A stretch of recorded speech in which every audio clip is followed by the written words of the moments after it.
Bonjour à tous, nous allons maintenant étudier les propriétés analytiques sur les vecteurs.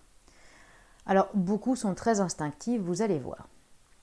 Je prends un repère OIJ, je prends deux vecteurs U et V de coordonnées x, y, x', y' dans ce repère, et k, un nombre réel. Si vous avez U qui a pour coordonnées x, y, cela signifie que moins U va avoir pour coordonnées moins x, moins y. C'est votre première propriété. De la même façon, cela voudra également dire que k fois u, un nombre fois u, aura pour coordonnées kx, ky. C'est votre deuxième propriété, je multiplie les deux coordonnées par x et y. Troisième propriété, tout aussi instinctive, si j'ai deux vecteurs u et v avec les coordonnées x, y, x', y', ça veut dire que le vecteur u plus v aura pour coordonnées x plus x', y plus y'. C'est votre troisième propriété. La quatrième, peut-être moins instinctive pour certains, quand vous avez A de coordonnées XA, YA et B de coordonnées XB, YB. Il y a un moyen de déterminer les coordonnées du vecteur AB. Alors vous savez que quand on trace le vecteur AB, il y a l'origine A, l'extrémité B. Et bien pour avoir les coordonnées du vecteur AB, on prend les coordonnées de l'extrémité XB, YB, auxquelles on va soustraire les coordonnées de l'origine. Donc moins XA, moins YA. C'est donc ma troisième propriété. Ma quatrième propriété, qui peut être instinctive, eh bien, surtout quand on a vu la définition, si j'ai deux vecteurs u et v qui sont égaux, donc dans un repère OIJ, on a leurs coordonnées, cela signifie que leurs coordonnées sont égales. Alors c'est ce qu'on a vu, si les coordonnées de u sont x, y, en termes de déplacement, je vais me déplacer suivant x fois OI plus y fois OJ. Si les vecteurs sont égaux, nécessairement ces déplacements ici sont également les mêmes. Autrement dit, deux vecteurs sont égaux si et seulement si leurs coordonnées sont égales.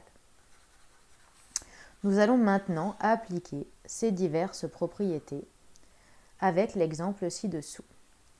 Alors, j'ai un repère OIJ et j'ai trois vecteurs, U de coordonnées moins 1, 4, V de coordonnées 6, moins 4 et W de coordonnées moins 3, 0. Première question, déterminer les coordonnées des vecteurs moins U, moins V, moins W. Pour ça, je vais appliquer ma première propriété. Le vecteur moins U aura pour coordonnées moins l'abscisse de U, moins l'ordonnée de U. C'est-à-dire, le vecteur U aura pour coordonnées 1, moins 4. Le vecteur moins V, il aura pour coordonnées moins l'abscisse de V6, moins l'ordonnée de V, moins 4. Donc, moins V aura pour coordonnées moins 6 et 4.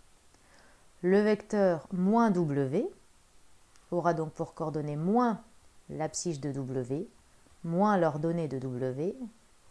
Donc, moins W aura pour coordonnées 3, 0. Petit 2, on me demande les coordonnées des vecteurs 3U, puis les coordonnées des vecteurs 1 cinquième de V, puis les coordonnées du vecteur moins 4 tiers de W. Je vais appliquer ici ma deuxième propriété. Il faut que je multiplie l'abscisse et l'ordonnée par le coefficient que vous avez devant le vecteur, ici 3. L'abscisse de U, c'est moins 1. L'abscisse de U, l'ordonnée de U, c'est 4. On en déduit que le vecteur 3U a pour coordonnées moins 3, 12. Pareil pour un cinquième de V, je multiplie l'abscisse et l'ordonnée de V par un cinquième. V a pour abscisse 6, pour ordonnée moins 4. Donc, le vecteur 1 cinquième de V a pour coordonnées 6 cinquièmes moins 4 cinquièmes. enfin le vecteur moins 4 tiers de W. Je vais de la même façon multiplier abscisse et ordonnée de W par moins 4 tiers. L'abscisse de W, c'est moins 3, l'ordonnée 0. J'en déduis que moins 4 tiers de W a pour coordonnées 4 et 0. Enfin, troisième question.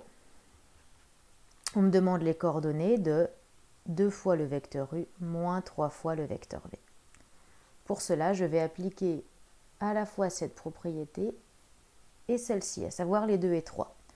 Je vais faire 2 fois les coordonnées de U, c'est-à-dire moins 1, 4, moins 3 fois les coordonnées de V, c'est-à-dire 6, et moins 4. J'en déduis que le vecteur 2U moins 3V a pour coordonnées moins 2, moins 18, 8 plus 12, c'est-à-dire le vecteur 2U moins 3V a pour coordonnées moins 20, 20. Dernier exemple, il s'agit de déterminer les coordonnées du vecteur U moins V plus 4W. Donc toujours de la même façon, ça va être les coordonnées de U moins les coordonnées de V plus 4 fois les coordonnées de W. J'en déduis que le vecteur U moins V plus 4 fois W a pour coordonnées moins 7, moins 12 et 4 plus 4.